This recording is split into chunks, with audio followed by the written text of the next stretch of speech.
하나님 주신 말씀 함께 보도록 하겠습니다. 야고보서 4장 4절로 10절 말씀입니다.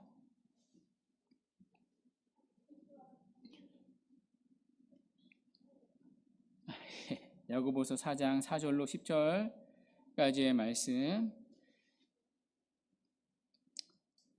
잘 주신 줄 알고 저부터 한 절씩 교독하고요. 마지막 10절을 함께 읽도록 하겠습니다. 저부터 4절 읽겠습니다. 가늠한 여인들아, 세상과 벗된 것이 하나님과 원수됨을 알지 못하느냐? 그런즉 누구든지 세상과 벗이 되고자 하는 자는 스스로 하나님과 원수되는 것이니라.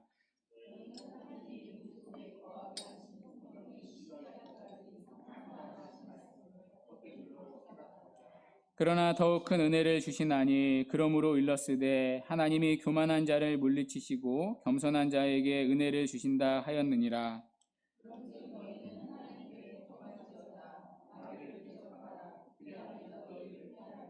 하나님을 가까이 하라. 그리하면 너희를 가까이 하시리라. 죄인들아, 손을 깨끗이 하라. 두 마음을 품은 자들아, 마음을 성결하게 하라.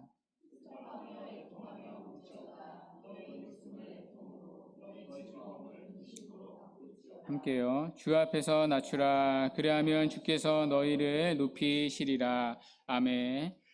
지난 시간 야고보는 싸움과 다툼의 문제를 다루었습니다. 다소 충격적인 내용이었습니다. 싸움과 다툼의 장소가 교회였기 때문입니다. 세상과 구별된 교회, 하늘의 지혜를 따라 화평의 열매를 맺어야 할 교회 안에서 다툼과 싸움이 일어나고 있었습니다.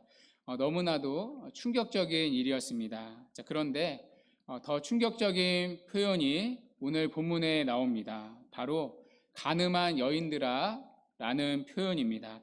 야고보는 가늠한 여인들아 라는 표현으로 본문을 시작합니다. 이 표현이 충격적인 이유는 교회를 향한 표현이기 때문입니다. 가늠한 여인들아 라는 말은 꼭 여인들만 지칭하지 않습니다. 신앙 공동체 전체를 가리킵니다.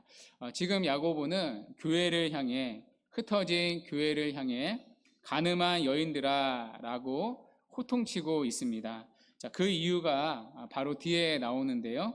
세상과 벗된 삶을 추구했기 때문입니다. 한마디로 세상을 사랑했기 때문입니다. 앞에서 야고보는 참된 경건의 세 가지 척도를 말했습니다. 첫째는 혀의 통제, 말, 둘째는 긍휼, 셋째는 거룩이었습니다. 그 가운데 우리는 두 가지 척도를 살펴봤습니다. 2장에서는 긍휼, 3장에서는 혀의 통제, 남은 하나 거룩만 남았습니다. 자기를 지켜 세 속에 물들지 않는 거룩만 남았습니다. 그 거룩이 오늘 본문의 말씀입니다. 교회는 세상과 구별된 곳입니다. 그러나 야고보 당시 교회는 구별되지 않았던 것 같습니다. 세 속에 물들다 못해 세상과 미래를 즐기고 있었습니다. 그걸 야고보는 간음이라고 표현합니다. 왜 간음이라고 표현을 할까요? 성경에 보면 하나님과 교회를 설명하는 많은 비유들이 나옵니다. 양과 목자의 비유, 나무와 가지의 비유, 주인과 종의 비유. 그런데 우리가 한 가지 더 알아야 할 하나님과 우리와의 관계가 있습니다. 바로 신랑과 신부의 관계입니다. 놀랍게도 성경은 하나님과 우리와의 관계를 부부 관계로 비유합니다. 이사야서 54장 5절 말씀입니다. 이는 너를 지으신 이가 내 남편이시라. 그의 이름은 만군의 여호와시며 내 구속자는 이스라엘의 거룩한 이시라. 그는 온 땅에 하나님이라 일컬음을 받으실 것이라. 하나님을 우리의 남편으로, 우리를 그분의 신부라고 말합니다. 구약만 아니라 신약에서도 똑같이 말합니다. 에베소서 5장 31절에서 32절 말씀인데요. 이 구절을 함께 읽도록 하겠습니다. 시작. 그러므로 사람이 부모를 떠나 그의 아내와 합하여 그 둘이 한 육체가 될지니 이 비밀이 크도다. 나는 그리스도와 교회에 대하여 말하노라. 아멘. 왜 부부 관계의 비밀이 크냐면 부부는 그리스도와 교회와의 관계를 말하기 때문입니다. 그리스도와 교회의 관계는 남편과 아내라는 관계입니다. 그러니까 부부 관계입니다. 자, 그러면 오늘 야고보의 말씀이 호통이 이해가 됩니다. 왜 야고보가 교회를 향해 가늠한 여인이라고 불렀는지 이해됩니다. 신부인 교회가 남편이 하나님을 두고 바람을 폈기 때문입니다. 누구와 바람을 폈습니까? 바로 세상과 바람을 폈습니다. 세상과 벗하며 짝하며 지냈습니다. 이때 세상은 하나님이 창조하신 세상이 아니라 하나님을 대적하는 세상의 가치관, 세상의 문화, 세상의 정신을 말합니다. 가까이 하면 하나님과 멀어질 수밖에 없습니다. 그래서 하나님은 그런 세상을 사랑하지 말라고 하셨습니다.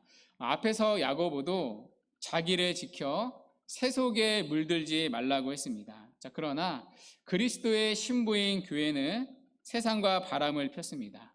양다리를 거쳤습니다. 한쪽 발은 하나님께, 또 한쪽 발은 세상의 다리를 거쳤습니다. 하나님도 사랑하지만 세상도 사랑하며 지냈습니다. 그래서 야고보는 교회를 향해 가늠한 여인들아 라고 호통친 것입니다. 그런데 더 충격적인 야고보의 표현이 이어서 나옵니다. 세상과 벗된 것이 하나님과 원수됨을 알지 못하느냐고 말합니다. 사실 그리스도인에게 양다리는 없다는 것입니다. 세상과 짝하는 것이 곧바로 하나님과 원수되는 것이라고 말합니다. 성경의 입장은 너무나 단호합니다. 세상과 하나님 사이에 중간 지대는 없다는 뜻입니다. 하나님이냐 세상이냐 늘 둘 중에 하나만 택할 수 있다는 것입니다. 많은 사람들은 중간 지대가 있다고 말합니다. 세상도 사랑하고 동시에 하나님도 사랑할 수 있다고 말합니다. 그런데 오늘 야고보는 중간 지대를 부인합니다. 세상을 사랑하면 곧바로 하나님과 원수되는 길이라고 말합니다. 이는 야고보만이 아닙니다. 요한일서 2장 15절 말씀인데요. 이 세상이나 세상에 있는 것들을 사랑하지 말라. 누구든지 세상을 사랑하며 아버지의 사랑이 그 안에 있지 아니하니. 사도 요한도 분명히 말합니다. 세상 사랑과 하나님 사랑은 공존할 수 없다고 말합니다. 세상과 하나님을 우리는 함께 사랑할 수 없습니다. 세상을 사랑하면 아버지의 사랑이 그 안에 있지 않다고 말합니다. 왜냐하면 하나님과 우리 사이는 부부 관계이기 때문입니다. 부부의 사랑은 배타적인 사랑입니다. 독점적인 사랑이죠. 제가 아내에게 이렇게 말합니다. 여보, 나는 여보를 사랑하지만 100% 사랑하진 않아요. 여보를 사랑하지만 50% 사랑하고 나머지 50%는 옆집 여자를 사랑해요. 듣고 있던 아내가 화를 냅니다. 정신을 차리고 다시 아내에게 말합니다. 이번에는 자신 있게 말합니다. 이렇게 말하며 아내가 기분이 풀리겠지 자신 있게 말합니다. 미안해 여보, 제가 잠깐 미쳤었나 봐요. 잘못했어요. 나는 여보를 사랑해요.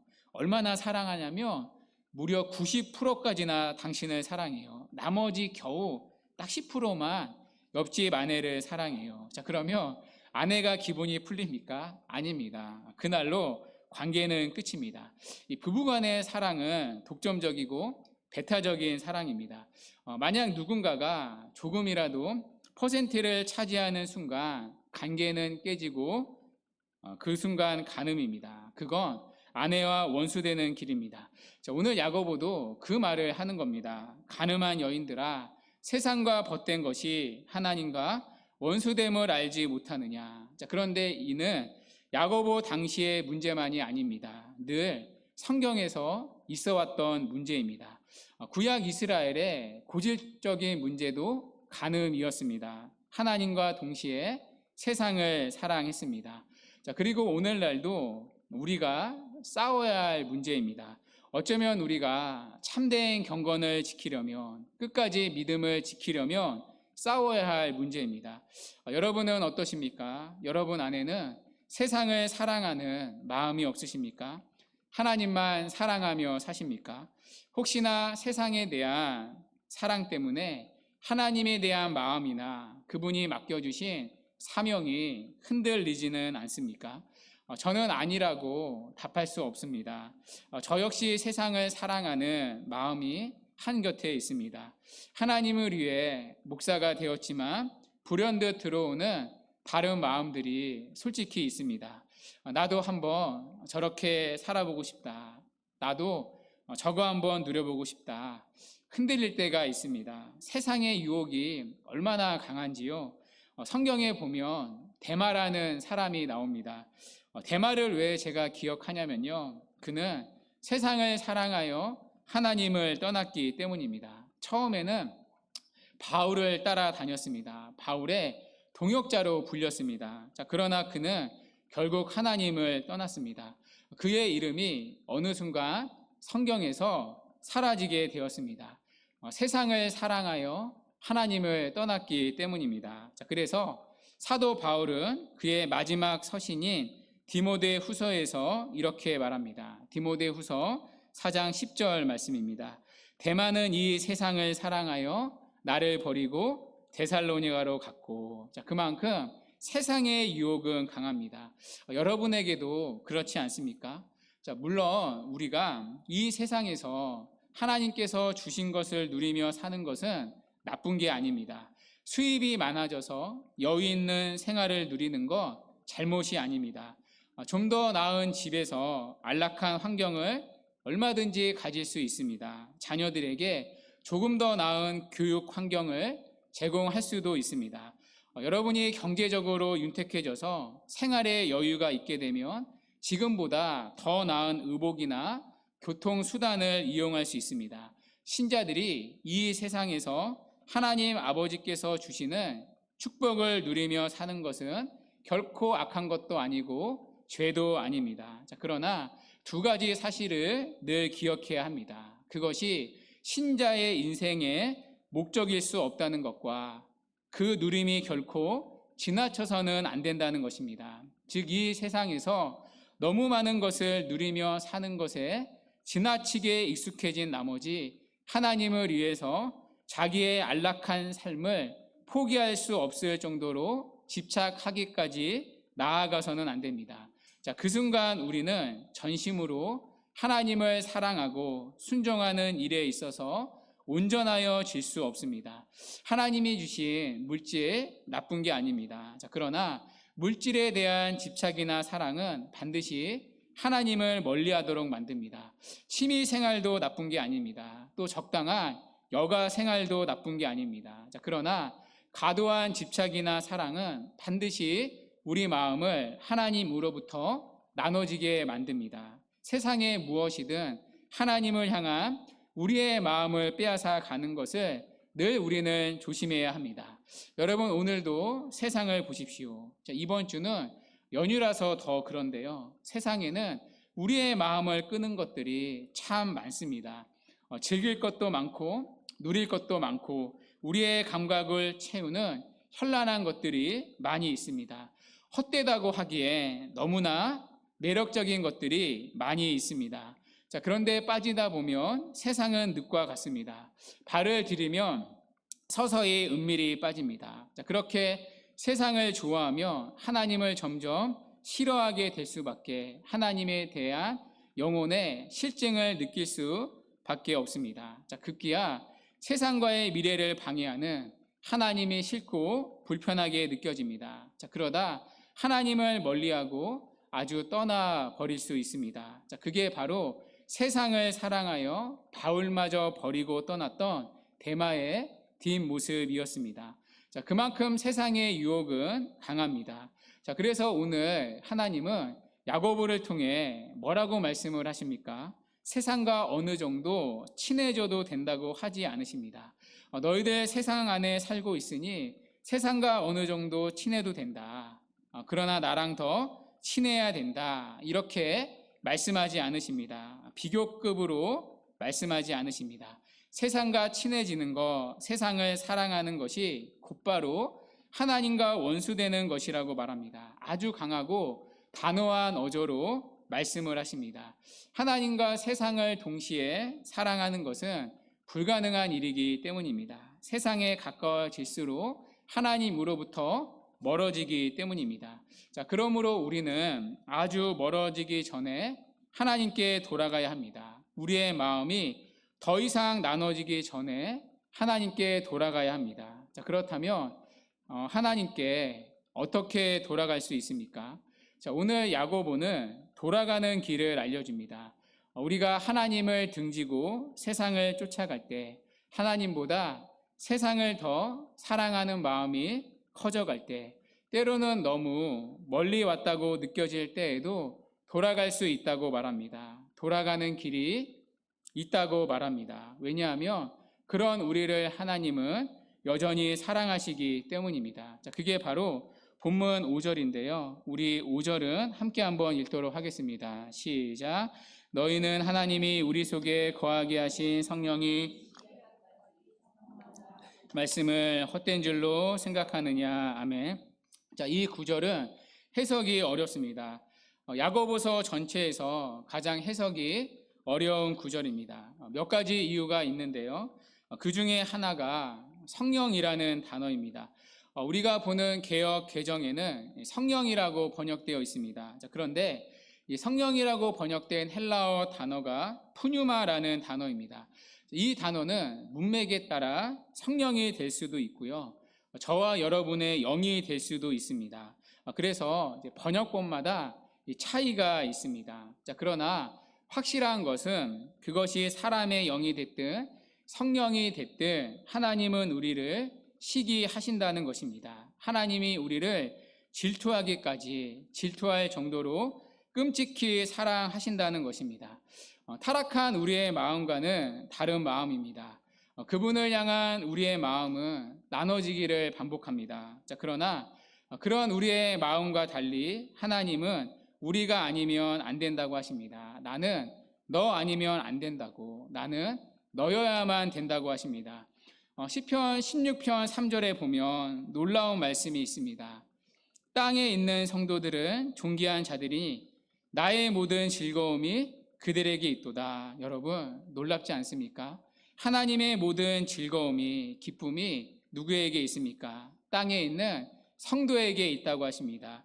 여러분에게 있다고 하십니다. 하나님은 오늘도 다른 어떠한 것에서 즐거움을 찾지 않으십니다. 나의 모든 즐거움, 하나님의 모든 즐거움이 땅에 있는 온갖 좋고 아름다운 피조물이 아니라 오직 당신의 신부인 저와 여러분에게 있다고 하십니다. 다른 곳에 마음을 주지 않으십니다. 오직 신부인 우리로만 즐거워하십니다. 오늘도 우리를 질투하기까지 사랑하십니다. 우리가 뭐라고, 나 같은 게 뭐라고 하나님이 시기하기까지 사랑해 주십니까? 우리가 누구입니까? 그런 하나님을 놔두고 세상에 곁눈질한 우리를, 삶이 힘들면 힘들다고 하나님을 떠나고 반대로 조금만 편해지면 이제는 아쉬울 것 없듯이 하나님을 떠나는 우리를, 세상과 짝하여 사는 우리를 하나님은 오늘도 질투하기까지 사랑해 주십니다. 자, 그래서 야고보는 말합니다. 6절에 그러나 더욱 큰 은혜를 주시나니, 그러나의 은혜라는 것입니다. 어떠한 은혜입니까? 그러나 우리를 사랑해 주시는 은혜입니다. 은혜란 원래 받을 자격이 없는 자에게 베푸는 하나님의 호의입니다. 가늠한 우리가 받아야 할 것은 뭐밖에 없습니까?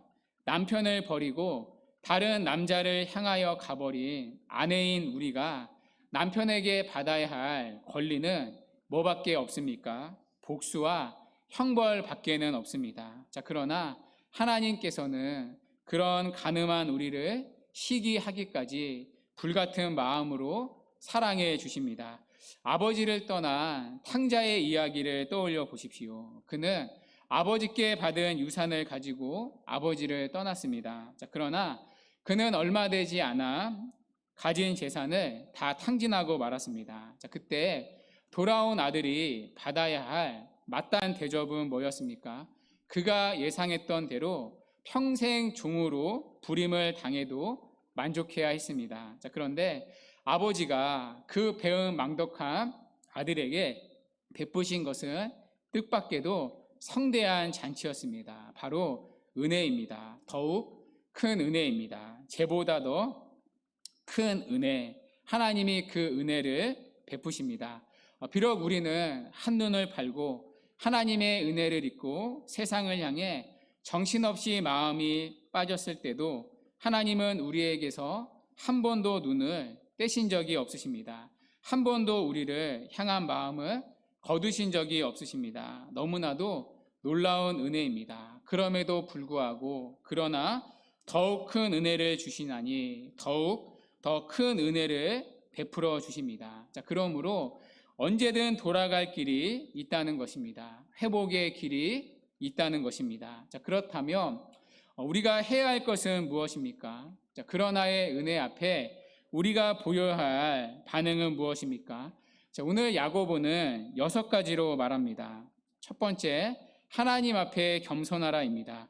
자, 6절을 마저 보면 야고보는 이렇게 말합니다. 그러므로 일러스되 하나님이 교만한 자를 물리치시고 겸손한 자에게 은혜를 주신다 하였으니, 자, 하나님의 은혜는요 흐르는 방향이 있습니다. 겸손한 자, 낮은 자를 향해 흐릅니다. 물이 높은 곳에서 낮은 곳으로 흐르듯이 그러나의 은혜도 겸손한 자가 누리는 은혜입니다. 교만한 사람은 하나님의 은혜를 누릴 수 없습니다. 겸손한 사람, 하나님 앞에 엎드리는 사람만이 그러나의 은혜를 누릴 수 있습니다. 하나님을 떠나 세상을 사랑했던 자신의 죄악된 마음을 인정하고 하나님 앞에 엎드린 사람만이 그러나의 은혜를 누릴 수 있습니다. 두 번째, 마귀를 대적하라입니다. 본문 7절인데요. 마귀를 대적하라, 그리하면 너희를 피하리라. 왜 갑자기 마귀가 나올까요? 세상을 사랑하는 마음의 배후에는 마귀가 있기 때문입니다. 마귀는 세상의 것을 가지고 우리를 유혹합니다. 예수님에게도 그렇지 않았습니까? 광야에서 예수님이 시험을 받으실 때 마귀는 예수님을 어떻게 유혹했습니까? 이 세상의 좋은 것들을 가지고 예수님을 넘어뜨리려 했습니다. 예수님을 높은 산으로 데리고 올라가서 산 꼭대기에 데리고 올라가서 이 세상의 영광을 보여주며 내게 경배하며 이 세상의 좋은 것들을 다 주겠다고 유혹했습니다. 이 세상의 권력과 부, 또 명예와 영광, 이 세상의 안락함 다 주겠다고 유혹했습니다. 자, 오늘도 마귀는 세상의 정욕을 가지고 우리를 유혹합니다. 자, 그때 야고보는 단호하게 대적하라고 말합니다. 자, 그렇지 않으면 우리가 마귀에게 당하기 때문입니다. 자, 그 예를 우리는 구약에서 찾을 수 있습니다. 출애굽한 이스라엘 백성들이 이제 가나안에 들어가지 않습니까? 자, 그들에게 하나님은 단호하게 명령하셨습니다. 가나안 족속들을 다 진멸하라는 명령이었습니다. 자, 이 명령은요, 가나안의 죄악을 물리치라는 명령이었습니다. 동시에 그들과 조금 더 섞여서는 안 된다는 명령이었습니다. 자, 그러나 잘 알다시피 이스라엘은 그 명령을 온전히 순종하지 않았습니다. 물론 그들은 어느 정도 순종했습니다. 하나님의 명령을 따라 가나안 족속과 싸웠고 어느 정도 승리를 거두기도 하였습니다. 자, 그러나 다 진멸하지 않았습니다. 적당히 진멸하고 내가 통제할 수 있다고 생각할 만큼, 내게 유익이 될 수 있다고 생각할 만큼 적당히 남겨두고 그들과 함께 지내게 되었습니다. 자, 그런데 적당히 통제되지 않았습니다. 남겨둔 가나안 족속은 이스라엘 백성에게 가시와 올무가 되었습니다. 점점 이스라엘은 가나안 사람들의 문화를 동경하기 시작했습니다. 점점 더 마음이 뺏기게 되었습니다. 종국에는 가나안 사람들처럼 되었습니다. 가나안의 우상을 섬기고 가나안의 삶의 방식을 쫓아 그들과 같이 살게 되었습니다. 하나님의 구별된 백성처럼이 아니라 가나안 사람처럼 살게 되었습니다. 그 결과 이스라엘은 가나안 땅에서 쫓겨나게 되었습니다. 자, 오늘도 마귀는 유혹합니다. 적당히 한 발은 하나님께, 적당히 한 발은 세상에 둘 수 있다고 유혹합니다. 하나님을 믿으면서도 얼마든지 세상 사람들처럼 세상을 사랑하며 살 수 있다고 유혹합니다. 그게 뭐 어떠냐고 속삭입니다. 자꾸 타협하도록, 자꾸 마음이 나눠지도록 오늘도 세상의 좋은 것들을 보여주며 우리를 유혹합니다. 그러면서 점점 세상 쪽으로 우리를 당기고 있습니다. 나도 모르게 조금씩 세상의 마음이 가도록, 그러다 돌아보면 어느새 하나님과 멀어져 있는 자신을 보게 됩니다. 그러므로 야고보는 말합니다. 마귀를 대적하라. 그리하면 너희를 피하리라. 끌려가서는 안 된다는 것입니다. 지금이라도 유혹을 뿌리치고 싸워야 한다는 것입니다. 그렇지 않으면 마귀의 먹거리가 될 것입니다. 우리도 이스라엘 백성들처럼 마귀와 세상의 유혹에 휩쓸리게 될 것입니다. 세 번째, 하나님을 가까이 하라입니다. 본문 8절인데요. 하나님을 가까이 하라. 그리하면 너희를 가까이 하시리라. 그러니까 마귀를 대적했다면 하나님을 가까이 하라. 그러니까 정확히 번역하면 하나님께 가까이 가라입니다. 가라. 그러니까 이 말은 구약의 제사장들이 하나님께 나아갈 때 사용한 단어입니다. 구약 시대에는 모든 사람이 하나님께 나아가지 못했습니다. 특별히 선별된 사람들, 제사장들만 누리는 특권이었습니다. 특정한 시간에 백성을 대신해서 제사를 드리던 그들만의 특권이었습니다. 그러나 야고보는 우리 모두가 하나님께 가까이 갈 수 있게 되었다고 말합니다. 하나님께 나아가는 축복은 이제 신자 모두에게 속한 특권이 되었습니다. 예수 그리스도의 속죄의 죽음으로 우리의 모든 죄가, 믿는 신자의 죄가 다 사하여졌기 때문입니다.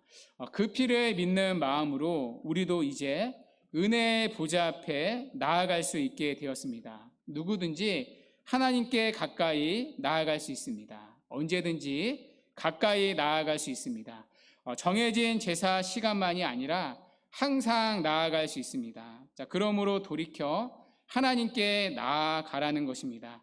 하나님께 돌아갈 수 없는 너무 늦은 때, 너무 큰 죄란 없습니다. 언제든 돌이켜 하나님께 나아갈 수 있습니다. 그리하면 너희를 가까이 하시리라 하나님이 약속해 주십니다. 네 번째, 손을 깨끗이 하라입니다. 8절을 마저 보면 이렇게 말합니다. 죄인들아 손을 깨끗이 하라. 손을 깨끗이 하라도요, 구약의 제사 용어입니다. 출애굽기 30장을 보면 이 말씀 역시 제사장들이 하나님께 나아가는 의식 가운데 하나였습니다. 제사장들은 하나님께 나아갈 때 반드시 이 손을 깨끗이 씻어야 했습니다.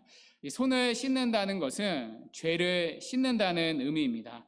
우리는 이미 보혈의 공로로 씻음받은 신자입니다. 그러나 죄악된 세상에서 살아가면서 영적인 간음을 저지릅니다. 그래서 우리도 하나님께 나아갈 때마다 씻어야 합니다. 우리의 죄악된 욕망과 세상과 짝했던 간음한 마음을 씻어야 합니다. 그럴 때 그러나의 은혜, 죄보다 더 큰 은혜를 누릴 수 있습니다. 다섯 번째, 마음을 성결하게 하라입니다.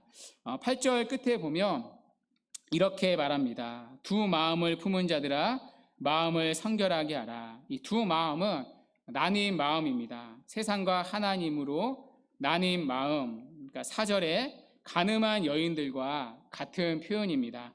세상과 하나님을 동시에 섬기려는 영적으로 간음하는 마음입니다. 그 나뉜 마음, 두 마음을 그냥 그대로 놔두지 말라는 것입니다. 나눠진 마음이 우리를 삼키기 때문입니다. 그러니 그때마다 깨끗이 하라는 것입니다.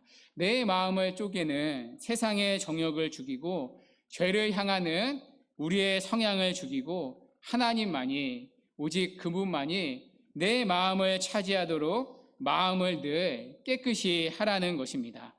여섯 번째, 마지막, 슬퍼하며 애통하며 울라입니다. 9절입니다. 슬퍼하며 애통하며 울지어다.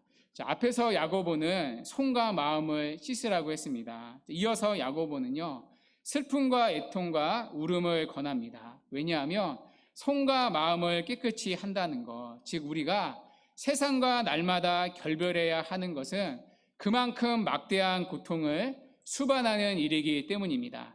영혼의 거듭남이 없이는 불가능한 일이고 거듭난 이후에도 계속해서 싸워야 하는 일이기 때문입니다.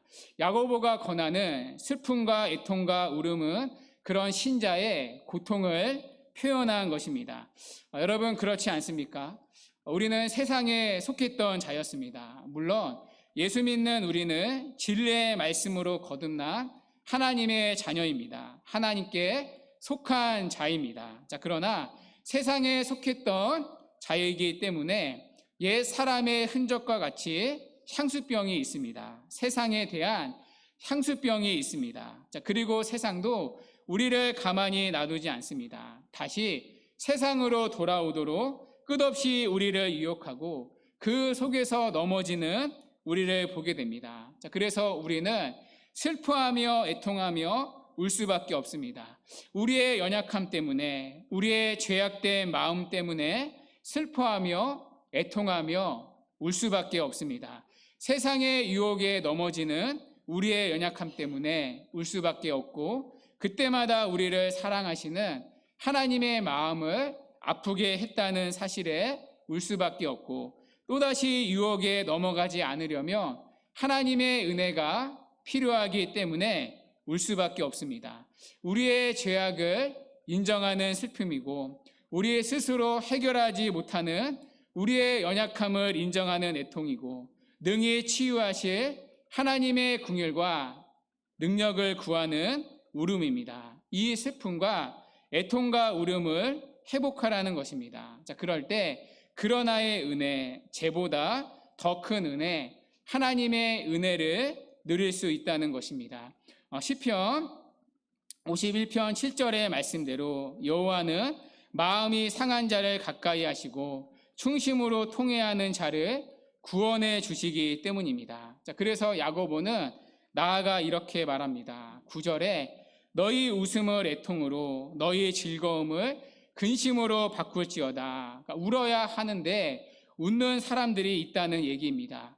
죄 때문에 근심해야 하는데 즐거워하는 사람들이 있다는 얘기입니다. 그 사람들에게 야고보는 말합니다. 너희 웃음을 애통으로 너희 즐거움을 근심으로 바꿀지어다. 그렇지 않으면 지금의 웃음은 훗날 애통이 될 것입니다. 지금의 세상 즐거움은 훗날 근심이 될 것입니다.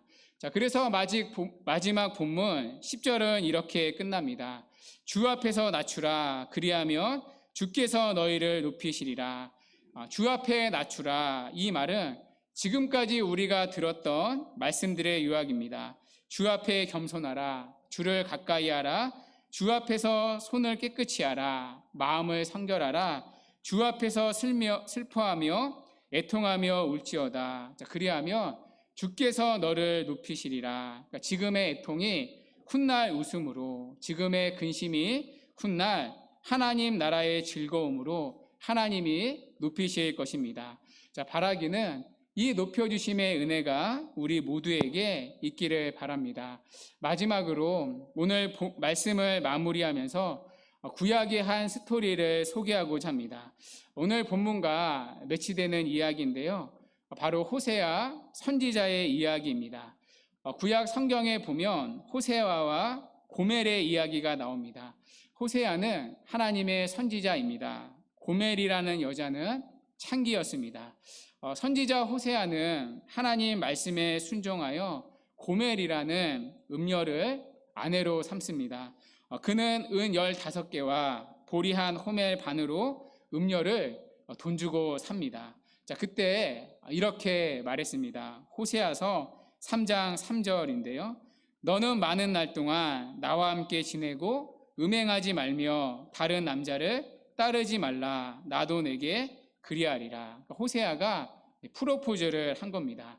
이제부터는 죽을 때까지 나와만 사랑하자. 나랑만 남편과 아내로 계속해서 살아가자. 그리고 이런 말도 덧붙입니다. 나도 너에게 그리하리라.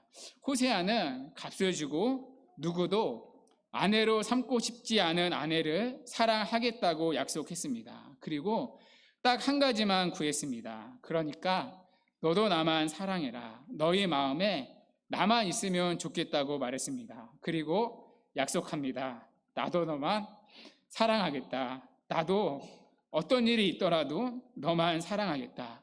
그러나 잘 알다시피 이 여인은 호세아를 떠나서 다시 간음합니다.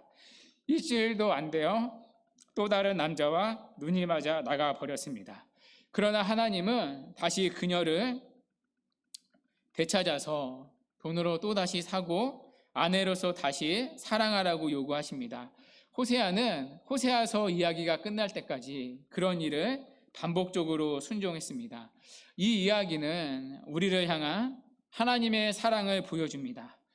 호세아가 하나님의 모습이라면 고멜은 우리의 모습입니다. 하나님이 어떻게 우리를 또 얼마나 우리를 사랑하시는지를 생생하게 보여줍니다. 하나님은 자기 하나뿐인 아들의 목숨으로 우리를 사셨습니다. 세상과 음행하던 우리를 사셨습니다. 순결하지도 전혀 충절을 지키지도 못할 우리를 하나밖에 없는 아들의 피로 사셨습니다.